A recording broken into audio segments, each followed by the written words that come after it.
One of the most successful books of all time in the personal development space is Think and Grow Rich by Napoleon Hill. Have you read the book? Almost every single successful person that I know of have read that one way or the other sometime in their lives, including me. But I think most people, they don't really understand the book, or they read the book with what I call a filter. They don't actually get what Napoleon Hill was trying to teach and the message, the lesson he wants to convey. So how do you actually think and grow rich? By think and grow rich, it doesn't mean you just sit there and do nothing and you meditate and then money will fall on your lap. That's not think and grow rich. That's called meditate and grow poor, okay? That's not think and grow rich. So what does it mean? Now, if you read the book itself, almost everybody likes the first chapter, desire. Having the desire, having that focus, having that drive to be successful. Everybody loves that chapter. But the chapter that I think is the most important, that almost nobody talks about, is the 11th principle of achievement. And that is accurate thinking. Accurate thinking. What does accurate thinking mean? Now, I'm not talking about critical thinking. Critical thinking is analyzing the agenda and thoughts of others. Accurate thinking is you're looking at any situation or yourself or whatever is happening. What is the truth? What is true and relevant? That's called accurate thinking. It is the most difficult to do. Anything that we do, it is the most difficult to do. That's thinking time.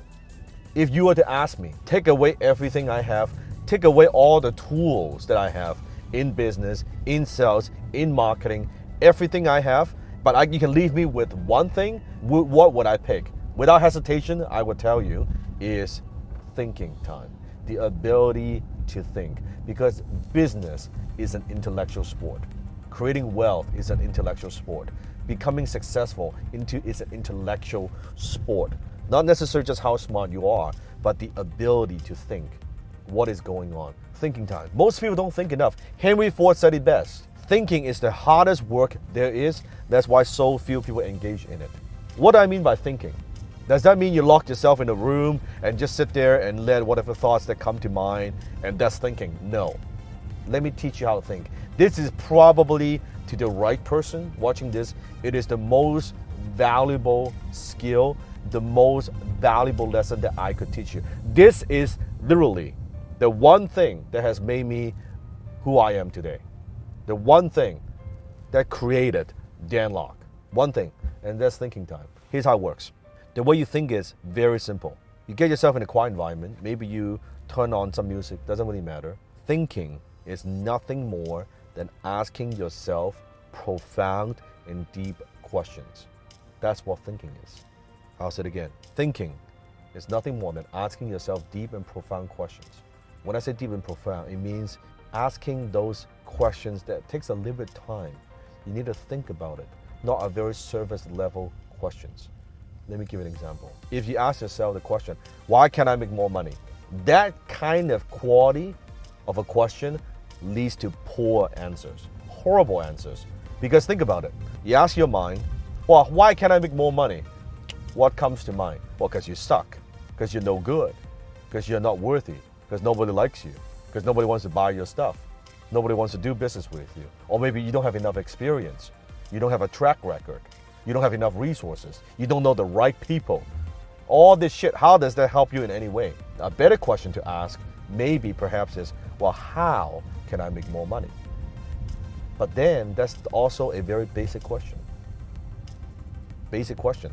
But if you spend the time and you actually think about and sit down and dissect and you take the time to craft a very profound questions. So you could say, how can I make more money? How can you make that better? How can you make that question better?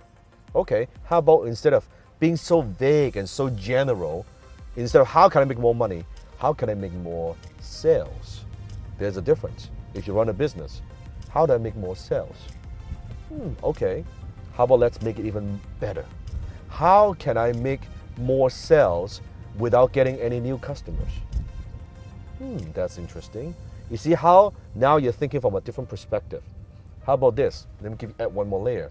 how can I add more sales? How can I make more sales without adding any new customers and without adding any new expense? Now see how that's a high quality question. What you do is thinking time. You put yourself in a quiet space. You write that questions at the top. How can I make more sales without adding any new customers, without adding any new expense? And now you sit down and you got a pen, a piece of paper, and you answer that. You take your time. Oh, well, I could sell more to my existing customers. Interesting. I can maybe increase my price so I can make more money. Interesting. Maybe I could also do a joint venture with someone where I only pay them on a performance basis. So if they bring in more sales, then I pay them. It doesn't add any more expense to what I do. That's interesting. Maybe I could also, instead of selling something one time, I can sell it in some kind of continuity. That's so my customers are paying me on an ongoing basis. Maybe some kind of membership. That's interesting. You see, that's thinking. It's not just, how can I make more money? You see, it's a very low level shit. When you take the time to think, that's how you grow. That's actually how you actually think and grow rich. This is very deep. So ponder on that. But if you get this one thing, this one skill, this is what makes you successful. That's the difference between the poor and the rich. The ability to think, to do accurate thinking on a consistent basis. That's the difference. Until next time, I'll see you in my belly.